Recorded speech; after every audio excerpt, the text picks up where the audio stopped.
یہ جو کہتے ہیں السلام علیکم، اس کو کہتے ہیں تحیت المسلم، مسلمان کا تحیت. تو اس میں اس کے معنی پہ غور کریں تو ہم اس کو ضمانت دے رہے ہوتے ہیں، السلام علیکم، تیرے اوپر سلامتی ہو. تو ہم اپنی جانب سے اسے ضمانت دیتے ہیں، میرے بھائی میری جان سے، میری طرف سے تیری عزت، تیری جان، تیری آبرو سلامت ہے. اب میری جانب سے تو پریشان نہیں ہونا، میں تجھے سلامتی کی ضمانت دیتا ہوں. اور وہ آگے سے کیا کہتا ہے، وعلیکم السلام. میرے بھائی پھر میری جانب سے بھی تیرا سب کچھ محفوظ ہے. اگر سلام کا مفہوم اچھی طرح ہماری روحوں میں اتر جائے تو پھر ایسا ہو نہیں سکتا کہ ہم جس کو السلام علیکم کہہ دیں پھر اس سے ہم دھوکہ کریں یا اس کی آبرو پہ حملہ آور ہوں یا اس کے مال پہ حملہ آور ہو جب السلام علیکم کہہ دیا. چونکہ جو ہمیں لفظ بولنے کے لیے کہا گئے ہیں اس کے پیچھے فلسفہ ہے لفظوں کا. یہ پھول ہیں، ان کو دیکھ کر سبحان اللہ کہنے کا کہا گیا ہے. پہاڑوں کو دیکھ کے اللہ اکبر کہنے کا کہا گیا ہے. پہاڑوں کو دیکھ کے سبحان اللہ کہہ دیں اور پھولوں کو دیکھ کے اللہ اکبر کہہ دیں، ایسا کیوں نہیں کہہ دیتے؟ لیکن نہیں، اس لیے کہ جب پہاڑوں کو دیکھتے ہیں تو دل میں ان کی ہیبت پیدا ہوتی ہے. اتنے بڑے پہاڑ، سمندر کو دیکھتے ہیں تو اس کی ہیبت پیدا ہوتی ہے. اتنا بڑا سمندر تا حد نظر پھیلا ہوا، تو جب اس کی بڑائی پیدا ہونے لگتی ہے تو فوراً پلٹایا گیا اللہ کی بڑائی کی طرف اور کہا بول اللہ اکبر، یہ نہیں میرا اللہ بڑا ہے. اور پھول کو جب دیکھا تو اس کی لطافت کی طرف الجھنے لگے، کتنا خوبصورت ہے، درزوں میں کیسے خوشبو بسی ہوئی ہے، کیسے رنگ ہیں، کیسے جمال ہیں. اللہ اکبر. وہ کیا کسی نے کہا تھا نا کہ درزوں کی لطافت میں خوشبو نے اماں پائی، گل چیرنے والے نے کس شان سے چیرا ہے. تو کیا کمال ہے یار، کیا پتیاں ہیں، کیا رنگ ہے، کیا خوبصورتی ہے، کیا لطافت ہے. الجھنے لگے، کہا بول سبحان اللہ، یہ کیا ہے، جس نے رنگ بھرے ہیں وہ پاک ہے.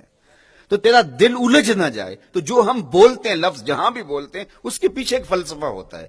السلام علیکم یہ تحیت المسلم ہے. جب ہم کسی کو کہتے ہیں السلام علیکم تو اس کو ہم نے ضمانت دے دی، بس بات ختم. اب جو ہے وہ میری جانب سے تو محفوظ ہے. لیکن ہم سلام بھی لے رہے ہوں گے اور ہاتھ بھی کاٹ رہے ہوں گے اور اس کی جیب بھی کاٹ رہے ہوں گے، پھر سلام نہیں لیا، ہم نے منافقت کی ہے. نیکی کرنا بہت اہم ہے، لیکن نیکی کرنے سے زیادہ ہم اپنے آپ کو گناہوں سے بچانا ہے.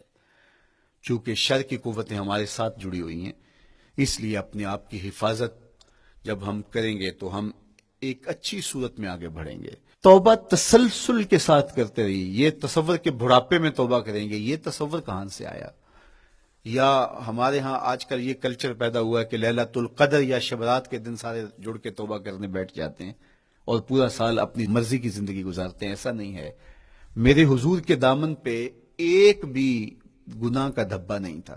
ہم نبیوں کی عصمت کے قائل ہیں، کسی نبی پر کوئی گناہ کا دھبا نہیں ہوتا. اگر اس امکان کو بھی تسلیم کر لیا جائے تو ساری شریعت مشکوک ہو جاتی ہے. لیکن اس کے باوجود حضور فرمایا میں دن میں اللہ سے 100 بار توبہ کرتا ہوں، ایک دن میں 100 مرتبہ توبہ کرتا ہوں.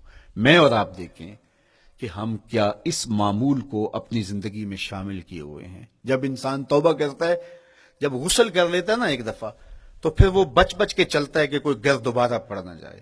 اور جب وہ لتھڑا ہوا ہو تو پھر اس کو پرواہ بھی نہیں ہوتی. اس لیے ہمیں بار بار غسل کرنے کی، بار بار توبہ کرنے کی تلقین کی گئی ہے تاکہ ہم پھر نئے گناہوں سے بچتے رہیں.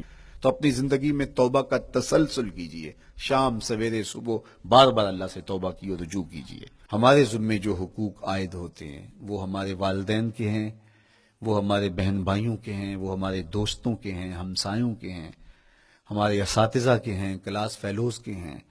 وہ حقوق حتیٰ کہ جانوروں کی کیوں نہ ہوں تو ان حقوق کو ہم ادا کرنے والے دست بردار نہیں ہو سکتے ہم ان حقوق سے.